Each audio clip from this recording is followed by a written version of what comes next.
Bien, vamos a apurarnos para que no sea muy larga la clase, ¿ya? A ver, voy a compartir.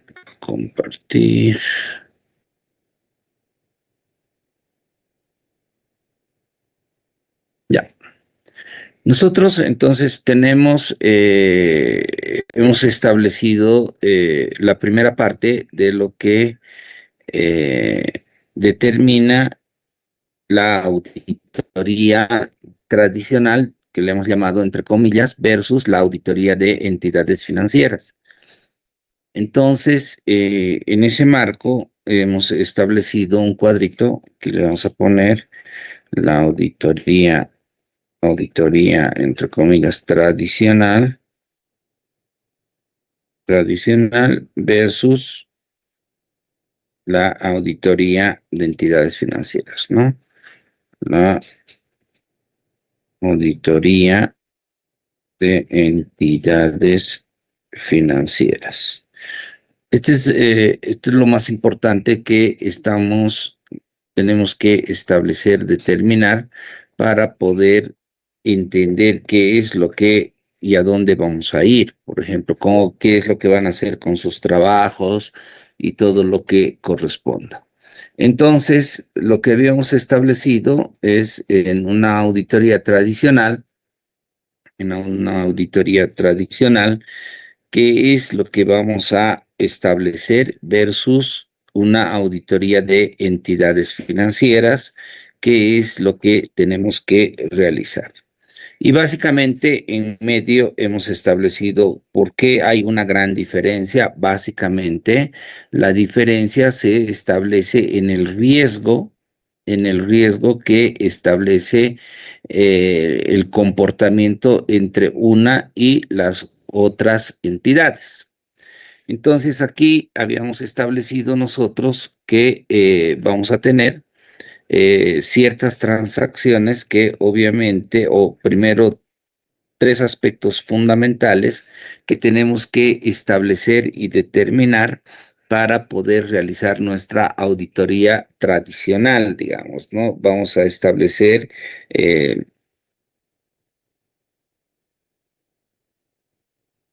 aquí le vamos a poner, y aquí también tenemos que establecer tres características fundamentales.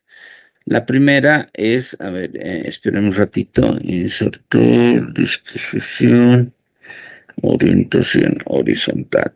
Ya, mejor así. Entonces, nosotros vamos a tener que establecer y determinar ciertas características para poder desarrollar nuestra,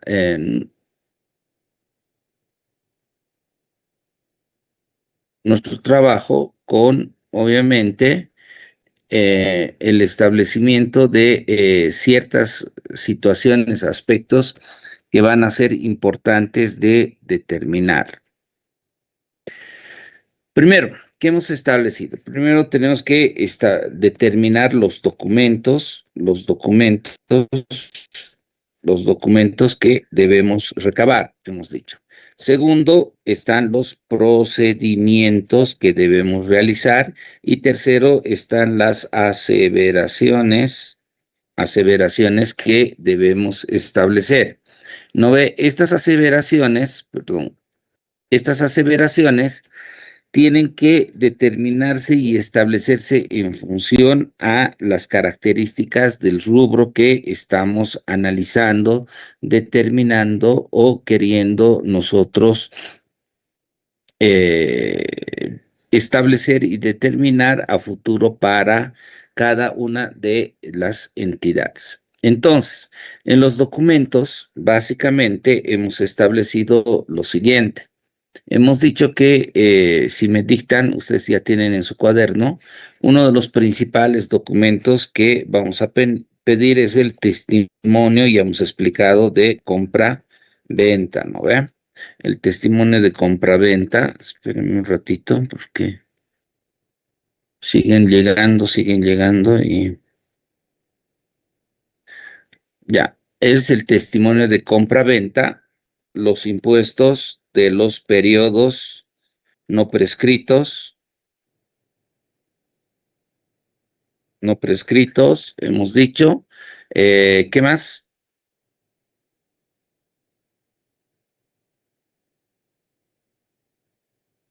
Em, ¿Qué más hemos establecido? Si me dictan, jóvenes, El folio real y eso, el asiento contable. el folio, folio real, y después hemos establecido los asientos contables, ¿no? Asientos contables. Entonces, fíjense con esto, con esta información corta que, digamos, estamos pidiendo en una auditoría tradicional, tenemos que realizar también los procedimientos correspondientes. Y en estos procedimientos debemos establecer, obviamente, qué es lo que vamos a hacer. Entonces, los procedimientos como una instructiva, digamos, a realizar siempre tienen que empezar con un verbo de acción. A ver, por ejemplo, ¿qué voy a hacer? Hemos dicho, ¿qué voy a hacer con el testimonio? Cotejar que el número, digamos, el número de inmueble, el número de matrícula, ¿no? El número de matrícula, hemos dicho matrícula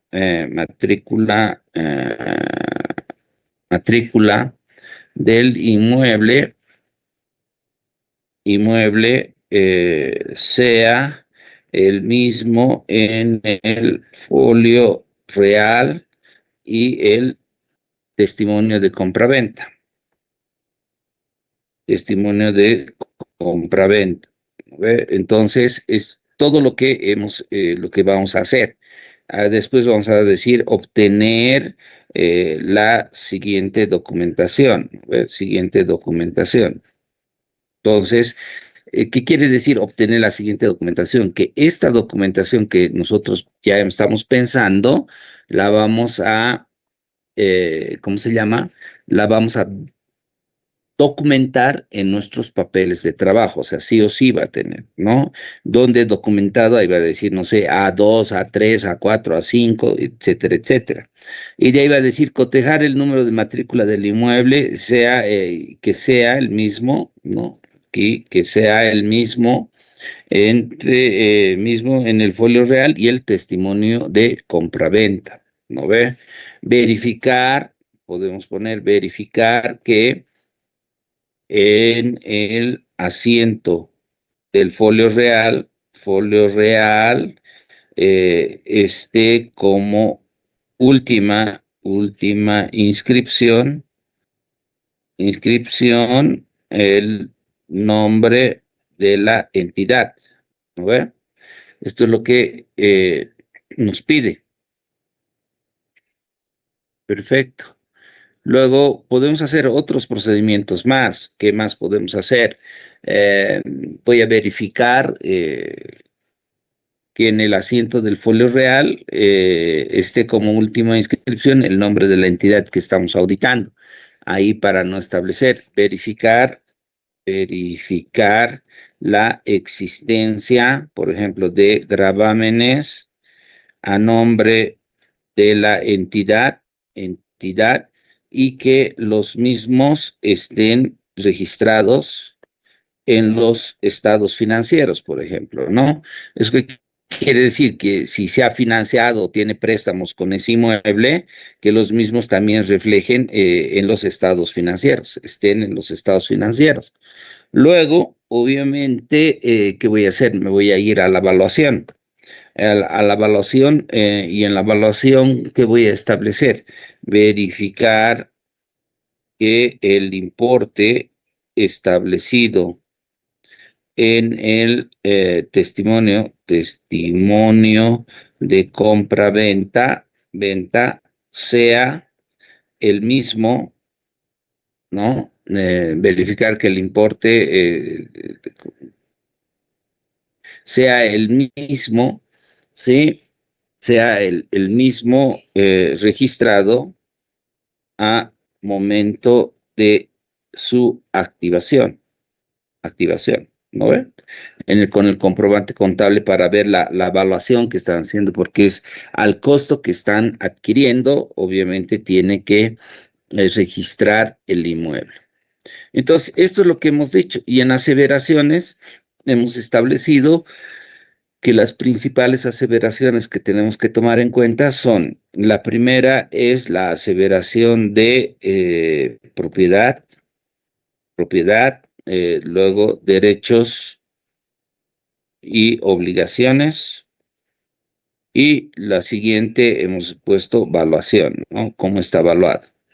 Estos son los tres, digamos, las tres aseveraciones importantes que debemos establecer. Bien, hasta ahí hemos avanzado y hemos dicho que esto es lo que tenemos que determinar.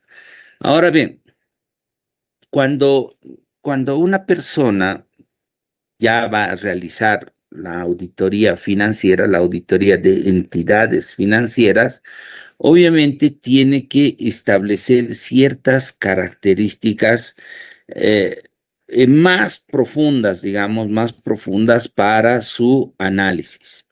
Entonces, en este caso es importante de establecer y determinar eh, las circunstancias por las cuales obviamente tiene que establecer el, tiene que establecer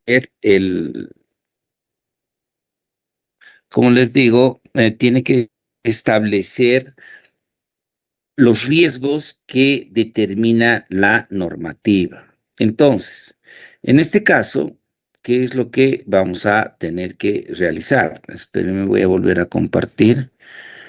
Ah, mm, mm,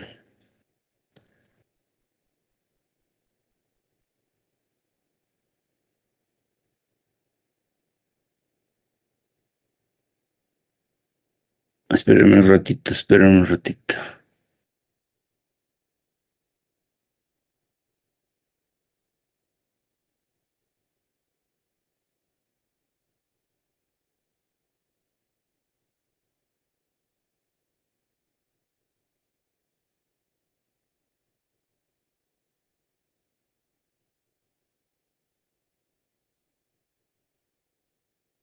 Ya. No. Entonces, obviamente, este aspecto, les decía, es importante de establecer y determinar respecto a una entidad financiera. Ahora, eh,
no.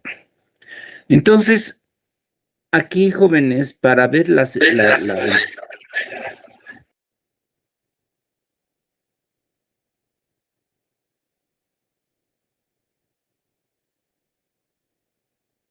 para ver lo que corresponde a las entidades financieras, no puedo ir, hemos dicho aquí, generalmente con criterios, ¿no? Aquí estamos estableciendo solamente criterios, hemos dicho, respecto a cómo se realizan los trámites, y en función a eso verificar la activación por medio de la compra-venta de un inmueble.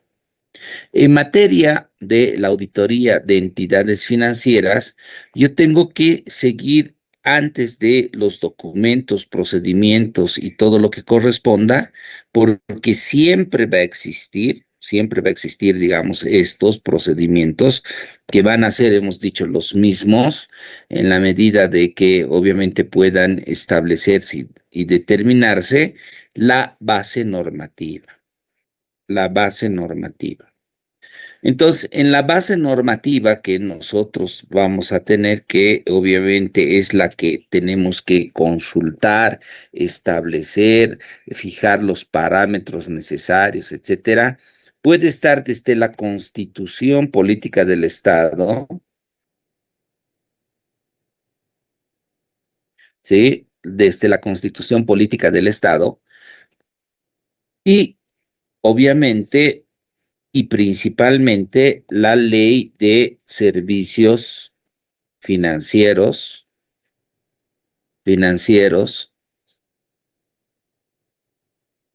después que vamos a dar la recopilación de normas de la ASFI, y luego vamos a tener el manual de cuentas de la ASFI. Fíjense, gran primer diferencia es de que aquí sí existen normas. Sí o sí va a existir normas. Esto quiero que me entiendan bien, jóvenes. Sí o sí va a existir normas. ¿Por qué? Porque obviamente vamos a tener que establecer ciertas características en base a los riesgos que ya han sido analizados y determinados para poder trabajar y establecer ciertas características. Por ejemplo, el artículo 120, por ejemplo, les voy a poner aquí, por eso es mejor que estemos en esta situación. El artículo 120 de la Ley de Servicios Financieros, ¿quién me dice? Espérenme un ratito. ¿Qué dice? El artículo 120 de la Ley de... Lo voy a hacer más chiquito.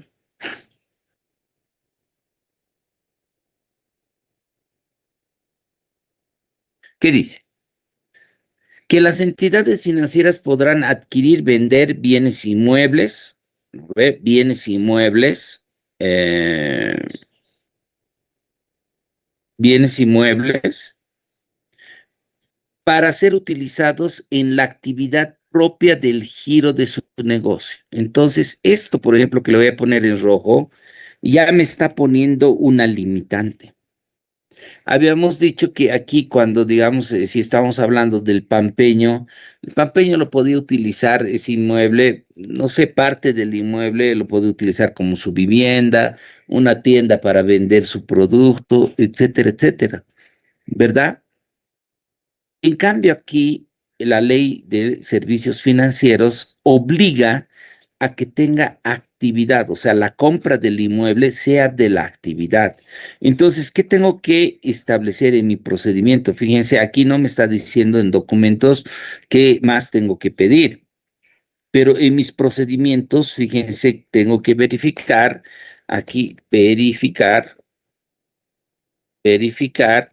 que el inmueble adquirido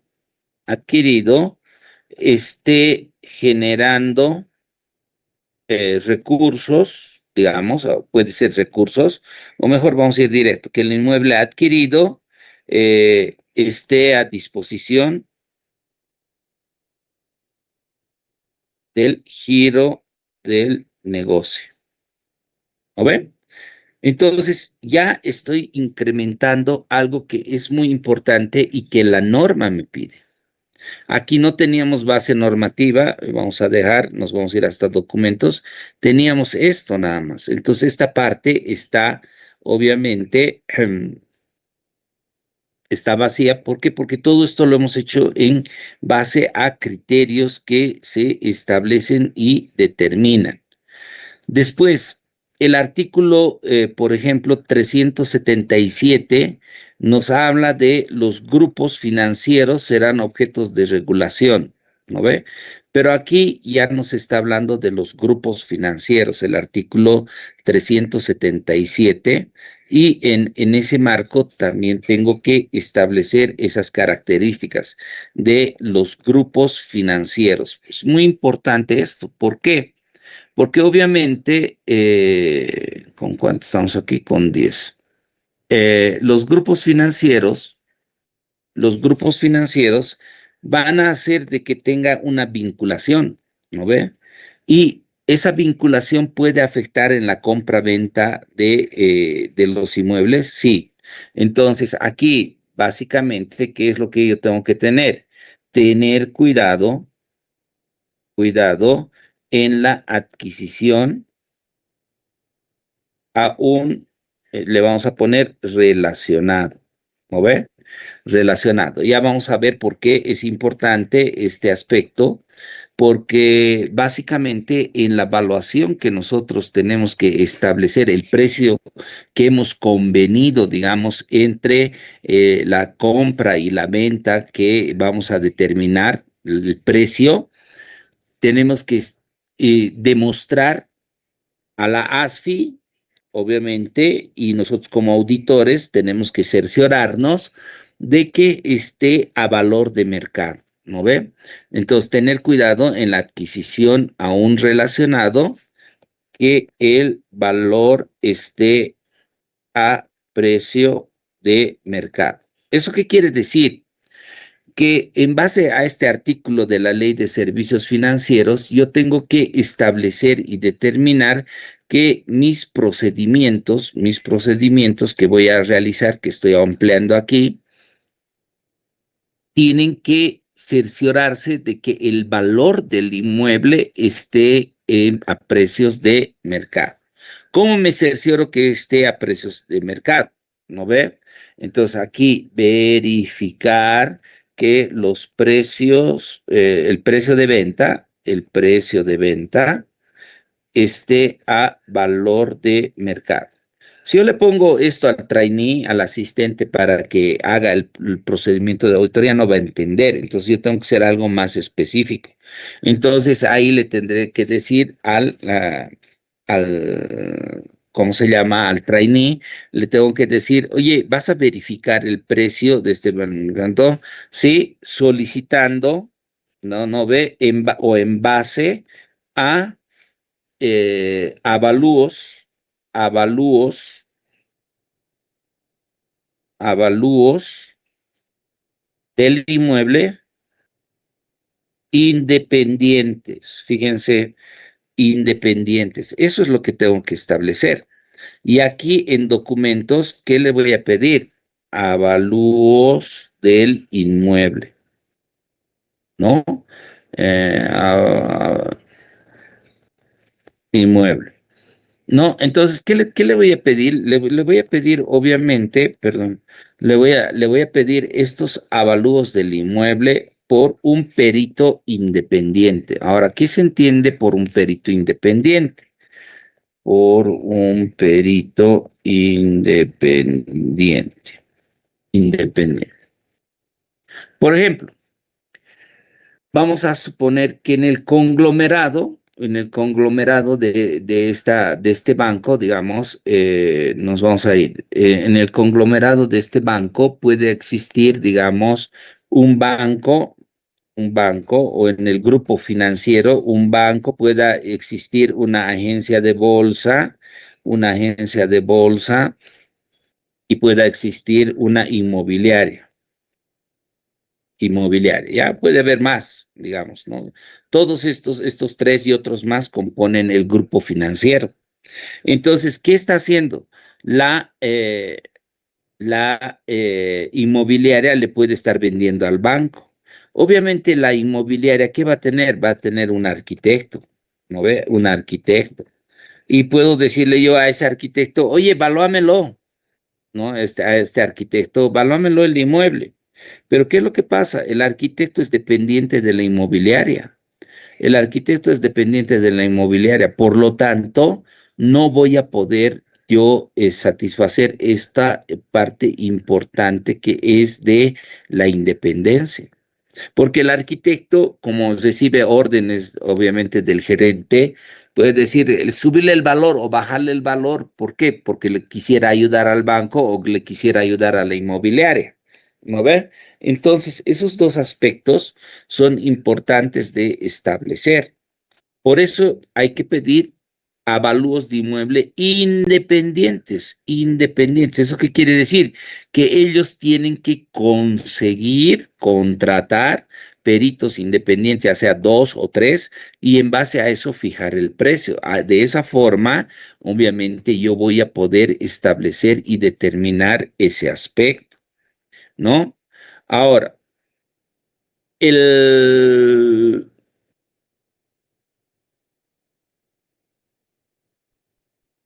ahora, teniendo también,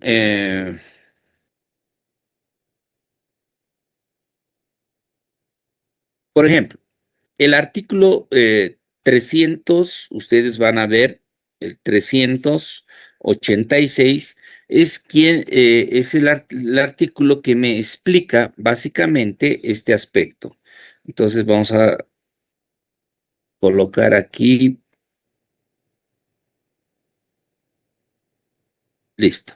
El artículo 386 me establece y me dice que obviamente tiene que establecerse y determinarse en base a un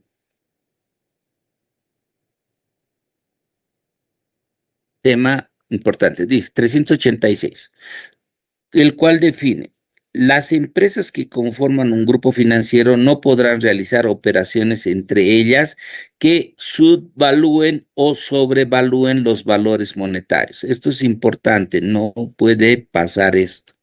Entonces, para que no pase eso, si es entre, obviamente, relacionadas, entre empresas relacionadas, yo tengo que determinar y establecer avalúos independientes. Entonces, eso tengo que explicar en esta norma. Fíjense, y así voy estableciendo y determinando una serie de articulados de la ley 393.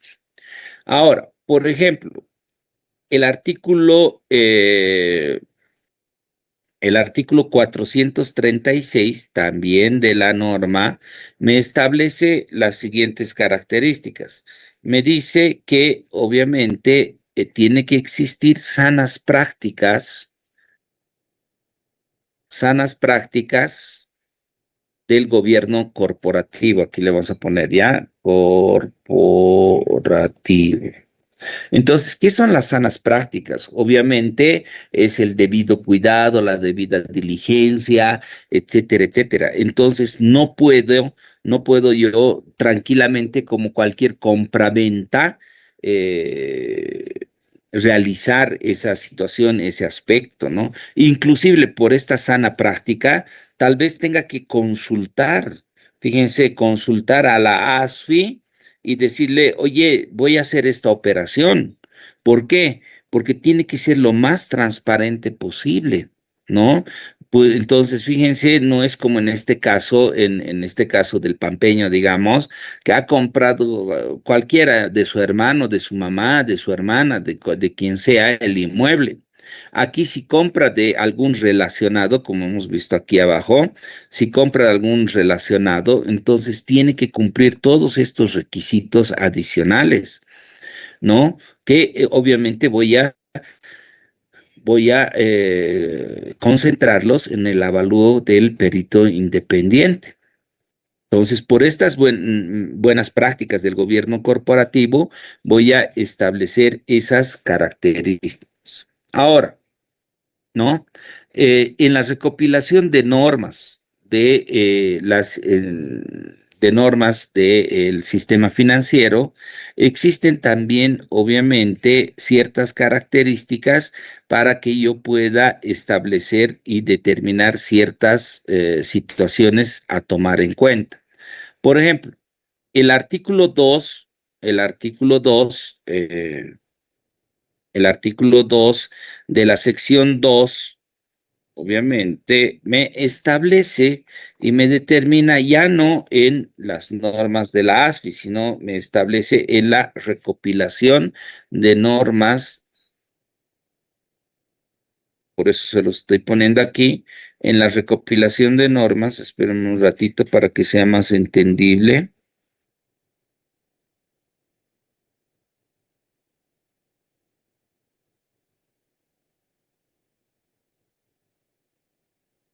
Mm,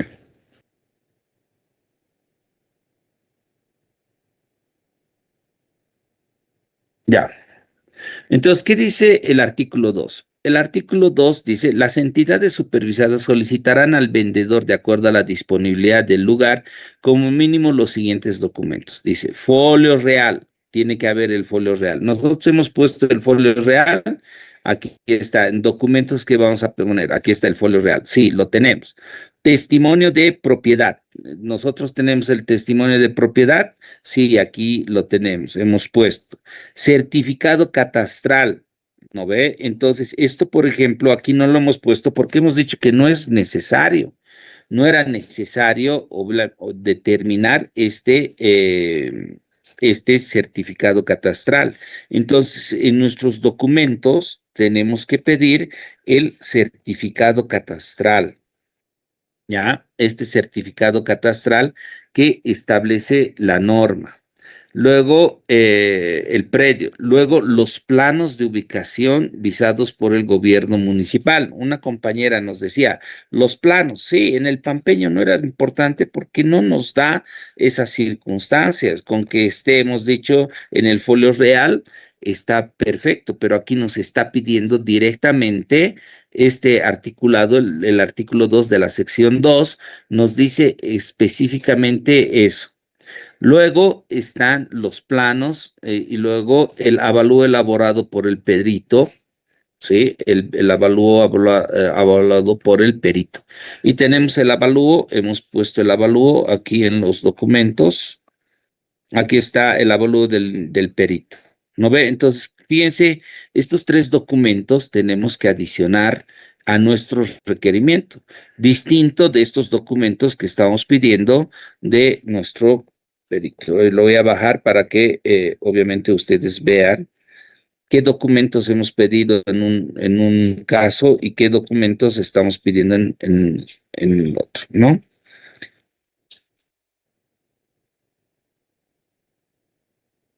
Listo. Fíjense. Entonces he pedido estos documentos adicionales. ¿Para qué? Para hacer procedimientos también adicionales con estos planos de ubicación y todo lo demás. Entonces aquí, por ejemplo, voy a decir cotejar que el número de matrícula que sea el mismo del folio real y el testimonio de compra-venta. Así también los planos de ubicación, ¿no ve? Ubicación. Entonces, ¿qué es lo que estoy haciendo? Estoy complementando mis pasos a hacer. No voy a abrir, digamos, si ustedes quieren, más procedimientos, porque si no, el trainee va a estar loco con todo el trabajo que tiene que hacer, sino ahí voy a establecer el avalúo con el certificado catastral, los planos y todo lo que corresponda, ¿no? Planos de ubicación y certificado catastral, digamos, catastral. Pero en los documentos tiene que estar archivado todo eso, sí. ¿Por qué? Porque eso son los documentos que piden, exige la normativa tal cual hemos visto aquí. A ver, la normativa. Luego, otro aspecto que puede ser importante es por ejemplo, el artículo 1 de la sección 3 dice, las entidades supervisadas deben contar con políticas y manuales de procedimientos para la gestión de bienes inmuebles de su propiedad debidamente aprobados por el directorio, ¿no? Ya les voy a poner la primera parte nomás. Entonces, aquí nos establece en la normativa, seguimos en la normativa, la base normativa, estamos en la recopilación de normas y nos establece como otro punto, eh,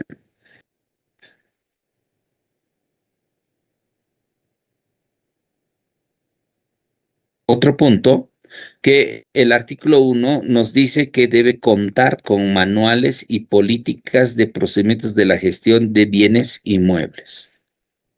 ¿Ya? Debe contar con este aspecto. Entonces, ¿qué es lo que yo tengo que pedir? De nuevo, aquí, ¿qué tengo que pedir? Tengo que pedir las políticas y manuales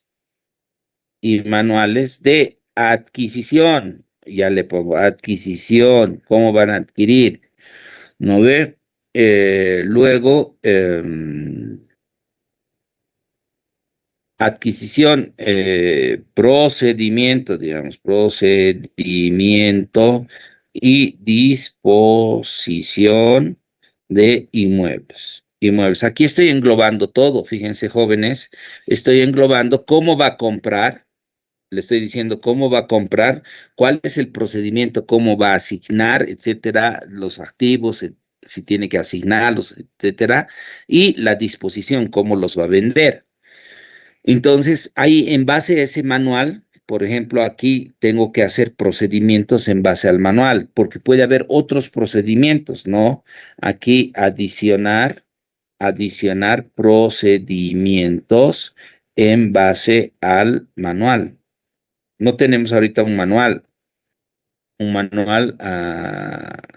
adicionar procedimientos en base al manual, ¿no? Entonces, ahorita no tenemos esto. Por eso tendríamos que nosotros leer el manual de adquisiciones, digamos, de inmuebles y con eso, obviamente, aquí tengo que adicionar mis procedimientos. Todo eso me va a llevar a las mismas aseveraciones, propiedad de derechos y obligaciones, valuación. Pero fíjense qué es lo que he incrementado o cuánto he incrementado. He incrementado en base a todas las normas de, en este caso, de la Ley de Servicios Financieros, la recopilación de normas, y luego contablemente, todavía me falta aquí contablemente la apropiación contable, ¿no ve? Aquí en los procedimientos, luego, ¿qué tengo que hacer? Verificar la apropiación contable en base a el eh, la apropiación contable en base al plan de cuentas de la ASFI o al manual de cuentas, ¿no? En base al manual de cuentas de la ASFI, ¿sí? Y ahí es lo que yo estoy utilizando esto, el manual de cuentas de la ASFI. Esta parte, ¿no? Estoy utilizando eso.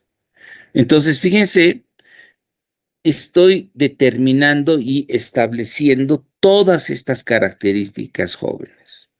Entonces, cuando ustedes, yo les voy a otorgar, yo les voy a dar, yo les voy a extender un listado de las cuentas que tienen que analizar por grupos, ¿ya?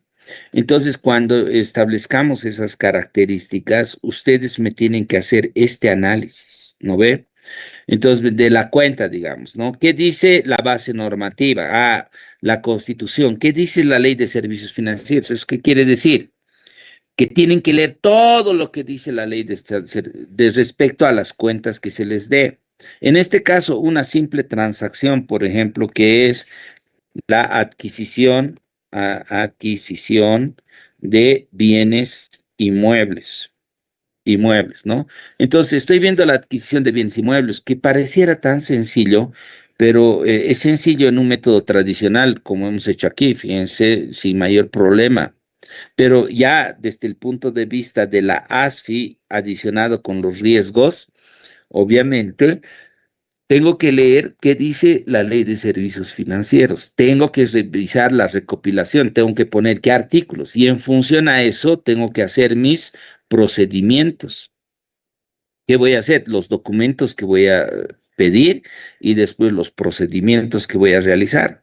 ¿No ve? Y esos procedimientos tienen que estar. Entonces, aquí, por ejemplo, verificar. ya ustedes fabricarán, en ese caso, un testimonio de compraventa, los impuestos, el folio real, el asiento contable, un modelo de avalúo, ¿no? De peritos, el certificado catastral, los planos de ubicación. Todo esto encuentran en el Internet, simplemente tienen que modificar en algunos casos, pero digamos, en la transacción tiene que estar todos esos documentos adjuntos. ¿Me han entendido, jóvenes?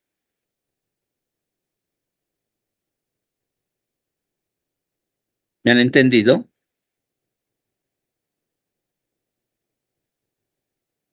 Jóvenes, ¿me han entendido?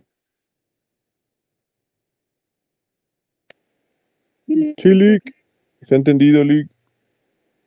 Bien, entonces es la forma en la cual yo necesito que ustedes, ¿cuándo les voy a dar? La siguiente clase, ¿ya? La siguiente clase ya les voy a distribuir por grupos, les voy a decir qué tipos de transacciones, algunos, digamos, les voy a, de verificación del encaje legal, les voy a decir, ahí tienen que buscar encaje legal, base normativa, Banco Central, por ejemplo, etcétera, etcétera, todo lo que dispone el Banco Central para la revisión del encaje legal, etcétera, etcétera. ¿Me están entendiendo?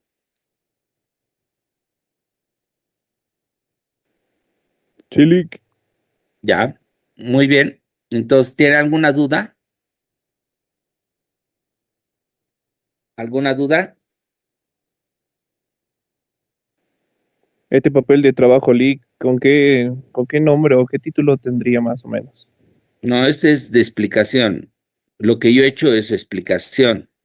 Ustedes cuando hagan sus papeles de trabajo van a ir acomodando a los numerales que tenemos en el índice, ¿no ve? Este simplemente es de explicación. Listo, gracias, Lick. Ya, jóvenes, entonces descansen. ¿Ya? Muy bien, nos vemos el día miércoles. Chao, chao. Hasta el miércoles, Lick. Hasta luego. Chao, chao.